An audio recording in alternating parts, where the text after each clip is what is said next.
Assalamualaikum warahmatullahi wabarakatuh. Saya Putri Nurfadila dari kelas MP1D dengan NIM 230304878 akan menjelaskan secara singkat terkait 3 elemen penting dalam dunia fotografi, dengan ISO, diafragma, dan shutter speed. Apa itu ISO? Apa sih ISO? ISO itu adalah tingkat sensitivitas terhadap cahaya yang dimana ISO ini bekerja sebagai tingkat kepekaan terhadap film tersebut untuk menyinari film tersebut. Sebagai contoh seperti gambar yang tertera, yaitu pada ISO yang semakin tinggi, maka tingkat kepekaan sensor cahayanya semakin kuat. Dibandingkan dengan ISO yang rendah, maka tingkat kepekaannya itu lebih rendah dan menghasilkan foto yang under atau gelap. Yang kedua ada shutter speed. Shutter speed itu apa sih? Shutter speed itu adalah cepat lambatnya rana membuka dan menutup kembali, atau bisa kita sebut sebagai rentan waktunya rana. Sebagai contoh yang tertera pada gambar di atas bahwa semakin tinggi rana, maka semakin cepat hasil foto yang dihasilkan. Begitupun sebaliknya, kalau semakin rendah rana, maka semakin lama foto yang dihasilkan. Selanjutnya ada diafragma. Apa sih diafragma? Diafragma ini terfokus pada ketajaman, yang dimana apakah hasilnya nanti buram atau tidak, dan juga diafragma ini mengatur intensitas cahaya yang masuk pada kamera.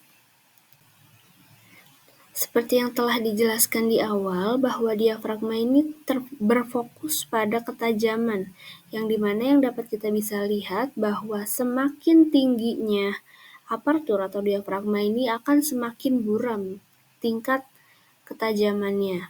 Sebagai contoh yang lebih jelasnya adalah sebagai gambar yang seperti ini. Terlihat jelas bahwa background dari foto ini itu buram, yang dimana menggunakan apertur atau diafragmanya ini tinggi, sehingga background-nya ini menjadi buram. Berbeda dengan diafragma atau apertur yang di setting rendah, dia akan terlihat lebih jelas dibanding diafragma atau apertur yang lebih tinggi. Apa kesimpulan yang dapat kita ambil? Kesimpulan yang dapat kita ambil setelah saya menjelaskan secara singkat mengenai ISO, shutter speed, dan diafragma, yang merupakan itu adalah 3 elemen penting yang harus dipahami oleh seorang fotografer. Dengan memahami 3 elemen penting tersebut, fotografer akan dapat lebih meningkatkan hasil fotonya menjadi lebih baik dan sesuai keinginan customer ataupun keinginan fotografer tersebut untuk mendapatkan hasil foto yang baik. Sebagai contoh, dalam dunia pemasaran itu ada yang namanya foto produk atau video untuk sebuah iklan, yang dimana ketika foto produk ini sangat terfokus untuk mengenai kejelasan, tingkat cahaya, dan lain-lain. Sehingga ketika perusahaan meminta untuk hasil foto yang terbaik yang akan dipromosikan kepada khalayak publik, maka seorang fotografer itu sudah harus mengerti dan tahu bagaimana caranya untuk mendapatkan hasil yang diinginkan, hasil yang dicapai oleh seorang perusahaan, agar produk yang disampaikan ke publik ini tidak tertipu oleh efek ataupun editing yang terjadi pada foto, seperti warna kemasan atau tingkat cahayanya yang kadang terlalu over atau terlalu under. Dengan contoh lain, misal dalam fotografer prewedding atau wedding, yang dimana kadang seorang customer ini meminta belakangnya untuk sedikit di blur atau tidak terlalu tajam seperti dalam kasus pengertian diafragma, yang dimana diafragma ini berfokus pada ketajaman. Ya, disitulah fotografer juga diuji dengan tingkat keahliannya dia, apakah dia bisa sesuai atau tidak. Tidak hanya terfokus pada ketajaman atau kefokusan, seorang fotografer juga harus pandai membaca situasi. Kadang seperti prewedding atau party itu terdapat di dalam indoor atau outdoor yang memiliki intensitas cahayanya lebih rendah atau kita bisa bilang gelap.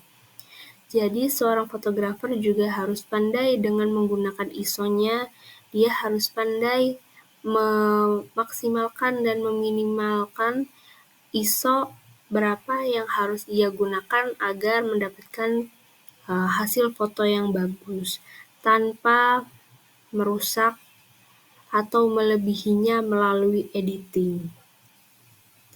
Dan juga mengaplikasikan ISO, diafragma, dan shutter speed ini tidak perlu menggunakan kamera yang khusus atau kamera-kamera profesional, karena di zaman teknologi sekarang terdapat banyak aplikasi-aplikasi yang dapat kita gunakan seperti layaknya menggunakan kamera.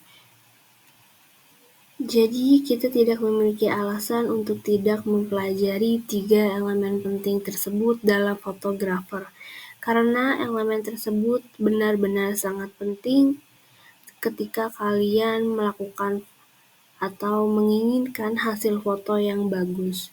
Tidak hanya soal editing, tetapi 3 elemen ini adalah merupakan dasar yang harus diketahui oleh seorang fotografer, baik tidak fotografer.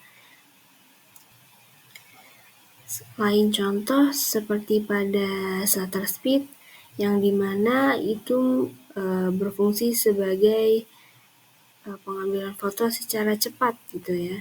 Bisa kita contohkan sebagai fotografer yang bertugas di sebuah aktivitas, misalnya cabang olahraga, lari, yang dimana seorang fotografer itu harus menggunakan teknik shutter speed ini, yang dimana dia harus secepat mungkin dapat mengambil gambar yang terbaik agar bisa menarik daya tariknya dia dalam artikel tersebut atau nantinya bisa dijual dan lain sebagainya. Dan juga pada ISO ini yang dimana ketika kita semakin tinggi menggunakan ISO, maka dampak adanya noise juga semakin tinggi.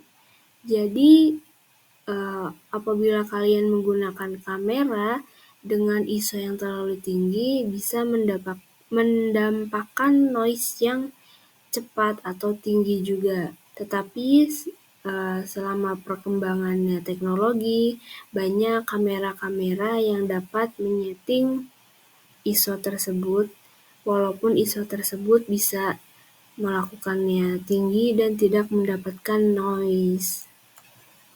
Dan noise itu merupakan bintik-bintik yang muncul pada hasil gambar yang karena peningkatan ISO-nya yang terlalu tinggi, jadinya muncul noise atau bintik-bintik yang ada pada foto. Nah, setelah teman-teman mempelajari 3 elemen penting dalam fotografi ini, teman-teman bisa dapat meningkatkan keterampilan dalam fotografinya juga, dan teman-teman juga dapat mengatur foto yang diinginkan ya, mau terang, gelap, atau sedang, dan tergantung seleranya teman-teman. Baik, semoga penjelasan singkat saya mengenai shutter speed, ISO, dan diafragma dapat teman-teman mengerti dan bermanfaat. Sekian penjelasan dari saya secara singkat mengenai 3 elemen penting dalam dunia fotografi, yaitu ISO, shutter speed, dan juga diafragma. Apabila terdapat kesalahan kata dan kurang kejelasan dalam penjelasan saya, mohon maaf. Sekian dari saya. Wassalamualaikum warahmatullahi wabarakatuh. Terima kasih.